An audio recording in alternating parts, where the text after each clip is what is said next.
berkaitan dengan verifikasi terhadap dokumen perbaikan syarat calon, KPU Perusahaan sudah menyelesaikannya. Namun ada beberapa dokumen ada yang dimiliki oleh calon tertentu yang itu harus dilengkapi secara benar administrasi hukumnya, sehingga KPU bisa secara hati-hati dalam melihat keabsahan dokumennya. Karena itu terhadap dokumen itu teman-teman tadi baru tiba dari Ambon, Korps Hukum dan Komit Farmas berkaitan dengan melakukan klarifikasi terhadap calon. Untuk itulah sebentar setelah Ketua KPU dari Bawaslu, kita akan memastikan untuk melaksanakan rapat bersama dalam melihat keabsahan dokumen calon yang sudah ada tadi, sudah didatangkan dari baik dari Ternate maupun dari Ambon. Terhadap itu kita akan melihat secara bersama dengan Bawaslu untuk memastikan keabsahannya secara bersama-sama. Karena itulah bagian dari satu dokumen yang masih dianggap belum syarat. Karena itu harus dilengkapi secara benar keabsahannya, sehingga keputusan yang kami tetapkan itu tidak berdampak balik, berdampak hukum terhadap keputusan kami, sehingga bisa digugat dan sebagainya. Perbaikan syarat calon itu kita akan dilakukan dari sejak tanggal 14 sampai 16, sementara verifikasinya itu 16 sampai 22 verifikasi perbaikan.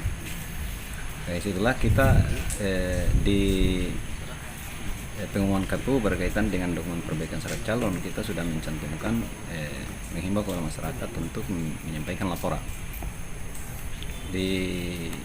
Sampai pada akhir kemarin penyampaian batas laporan yang tanggal 16 sampai tanggal 21, KPU Perusahaan tidak menerima laporan masyarakat berkaitan dengan syarat calon, perbaikan syarat calon yang ada.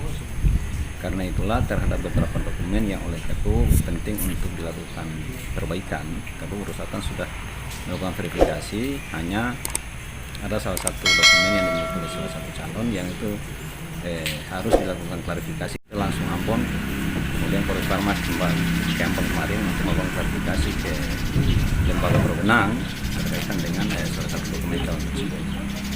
Jadi sudah tiba tadi pada jam 14.00 di Ambon, maka sebentar kita akan melakukan rapat bersama untuk melihat kembali dokumen calon dimaksud untuk menentukan status keabsahannya berdasarkan indikator keabsahan yang diatur dalam keputusan KPU 394. Tentu kita turut bersama mengundang Bawaslu untuk itu. Setelah dilakukan verifikasi terhadap dokumen dimaksud, maka KPU Perusahaan pada besok hari Rabu tanggal 24 September 2020 akan melaksanakan rapat pleno internal sesuai ketentuan pasal 668 dalam ketentuan ayat 3 yang sudah diubah dalam PKPU 9 tahun 2020 berkaitan dengan perubahan keempat PKPU 3 tahun 2015 tentang pemilihan pencalonan pemilihan gubernur buat yang wali kota. Maka rapat pleno sudah lagi tidak terbuka, KPU rapat pleno tertutup tanpa mengundang para pihak.